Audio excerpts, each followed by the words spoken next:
Happy Saturday, everybody, and welcome back to the Clever Report. So there is a breaking news from INEC now that Senator Natasha Akpoti-Uduaghan has the petition for her recall has been rejected. Basically, it didn't meet the requirements of the Federal Republic of Nigeria Constitution as amended.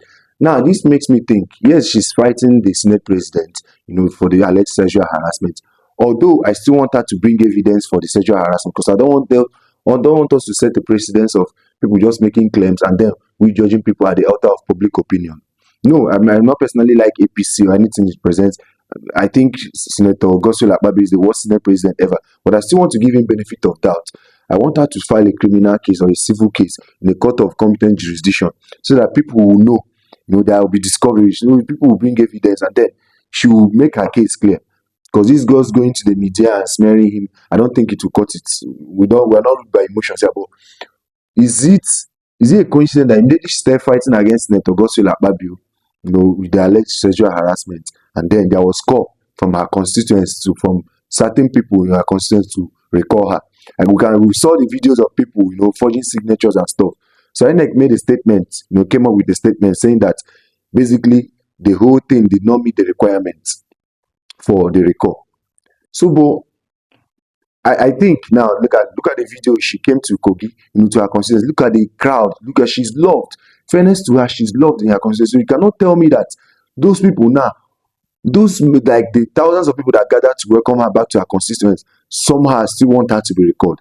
This is politics. The powers that be, she's kind of fighting the powers that be, and they don't want her to give her a platform to speak. They still want her to be strong and independent woman that she is. Want her to, I think she has a background in law.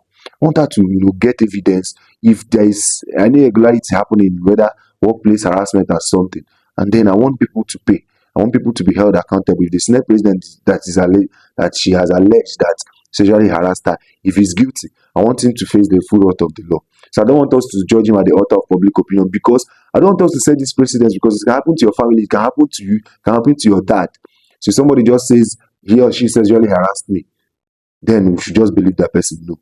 But you can't still tell me that there is no politics being played here, that immediately she filed this case, immediately this thing has been dragging on, then there is call for her to be recalled. I don't believe the crowd I saw, on the news in Kogi State in her constituency, her senatorial zone. I don't believe these same people still want her to, be recalled. And then I want INEC to go as far as investigating the signatures, find those people that have submitted the petition, and find a way to fish out. I know I'm living in Lululand or Lala Land. I know this is Nigeria. The chances of that happening is very, very slim. But if INEC can still do us this favor, let's look for those people that signed this petition. Let's account for 208,000 people or so that allegedly signed this petition. Like the public notice they dropped on their X feed. They say the Independent National Electoral Commission (INEC) hereby notifies the public that the petition for the recall of Senator Natasha Akpoti-Uduaghan, representing Kogi Central Senatorial District, which was submitted to the Commission on Monday 24th March 2025 by representatives of the petitioners who are registered voters in the constituency, has not, capital letter N, not met the requirement of the section 69A of the Constitution of the Federal Republic of Nigeria 1999 as amended. The petition was signed by 208,000 people, basically, out of 474,000 registered voters in the constituency, which represent 43%, and against the constitutional requirement of at least 50% persons registered to vote in the constituencies.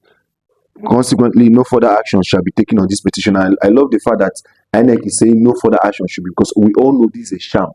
We all know this is just like a witch hunt against Senator, Natasha. Although I still don't support her just making an alleged, just alleging that she was sexually harassed without any evidence. But we all know that this recall is just a big sham. It's just politics. The powers that be don't want to shut her down, and this is making her case very, very good.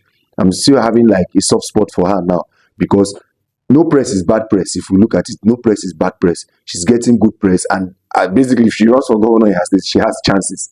So I'm so loving this thing that INEC did, that I still want INEC to go and fish out the names of these people. Let's know if certain signatures were forged, and that's all I'm going to say about that. So make sure you like, subscribe, do all the fun things, turn on post notifications so you'll be notified anytime I drop another video. I love you, but God loves you more.